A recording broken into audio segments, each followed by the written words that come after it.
This short video today will show you how to open Adobe Premiere and begin starting a project. When you double click on the Adobe Premiere icon, you may get a registration screen. Just simply skip that registration screen. To begin a new project, click New Project and think of a file name for your project. You'll type that file name in the first dialog box.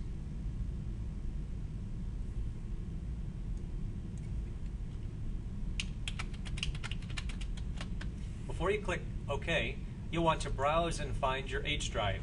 The best way to browse for a folder finding your H drive is starting with Computer. Scroll down until you see your name. It also shows the letter H at the end. And then you'll need to find your tech folder.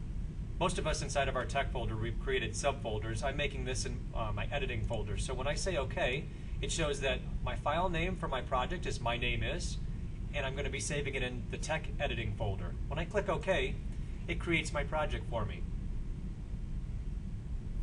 You may open on the scene line, but since my favorite view is the timeline, mine opened on what I opened last. Scene line is what's showing for you, and it shows that we drag a clip here, but we can't drag a clip to the scene line until we've imported it or gotten the media. So we'll click Get Media,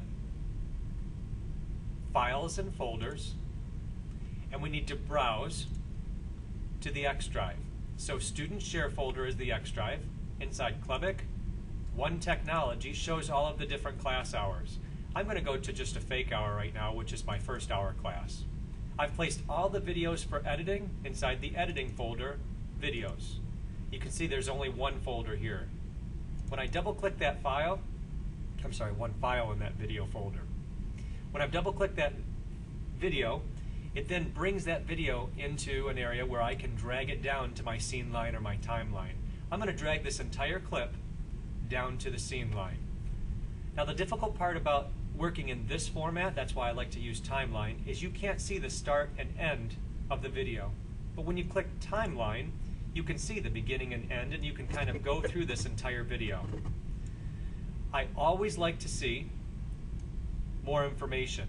And often when you're on timeline, you're only going to see that much information. So I like to go to this spot right here and drag and pull it up. And you're going to see I have a video and audio line for a couple of other areas.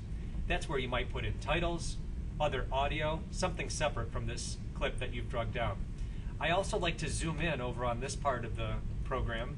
I can zoom in to make it appear as though my video is longer, but what it's letting me see is it's letting me see, for example, my audio. And in certain parts of this, I've got audio. When I click play,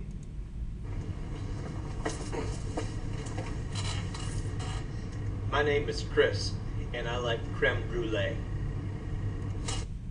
I've just previewed part of that video, and I wanted to separate that part of the video from the rest of the video, which are other students. In the other part of the video, I've pretended to be other students. If I want to split a video so I can use just part of it, I will click the scissors key, or split clip.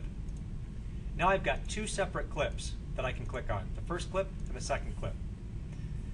Well, when I think about this clip, the very beginning has things I don't want.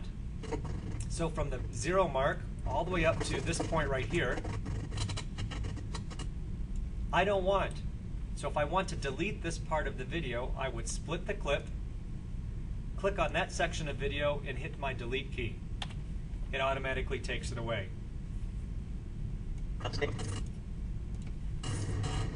My name is Chris, and I like creme brulee. I went into the second part of the video, so I'm just dragging this over on my timeline so I can see where does that clip end.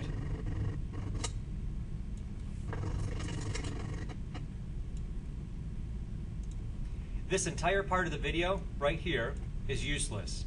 It's me getting up, walking away, and me coming back in again. So if we know that a part of a video is useless, we can split the clip and delete the clip. And now that's gone.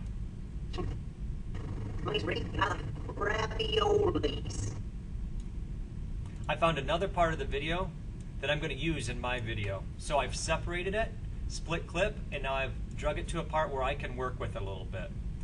All of this part of the video, useless. You can see where audio is going to begin right here, so I can start thinking, whoops, that's wrong.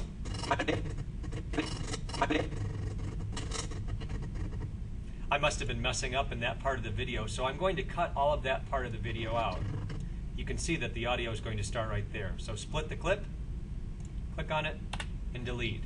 And now I've isolated the 3 video clips that I wanted to use in my video. Well, not completely. I've also afterwards split the clip and get rid of that part right there. So now I've got my video separated into 3 parts. Begin working on the rest of the rubric that's on Moodle. Be sure to follow exactly everything that's outlined there and don't skip anything. I have me in the beginning, and then you're going to need to have 4 other students besides yourself after your first video. I have 1, 2, I still need 2 other videos. So I would need to go Get Media, Files and Folders, and find another file that has more students in it. When I've double-clicked that file, I can drag these students down to my timeline and continue cutting and deleting sections of the video. If you want to be creative, you can go to Scene Line, and in between different parts of your video, you can click on Edit and give yourself different transitions. For example, I can do a cube spin. So when I drag cube spin and I'm previewing this video, it's going to cube spin from me into the next video.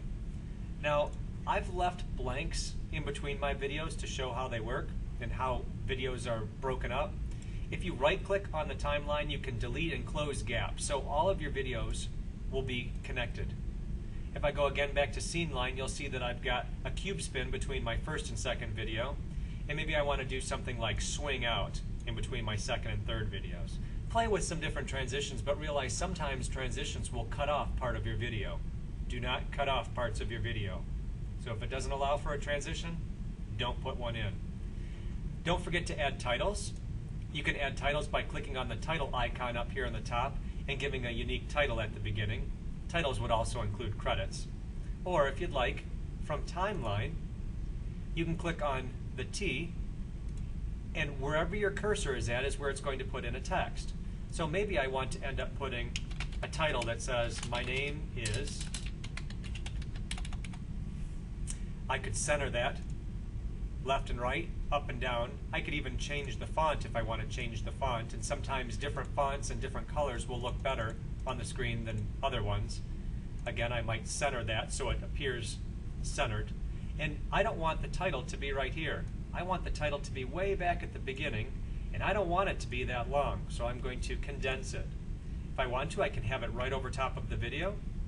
You can see it's going to be over top of this video. If I don't want it at the beginning of the video, if I don't want it on top of the video clip, I could select all of my clips and move them over so that I've got, oh, and you can see it just popped up onto that video and audio line.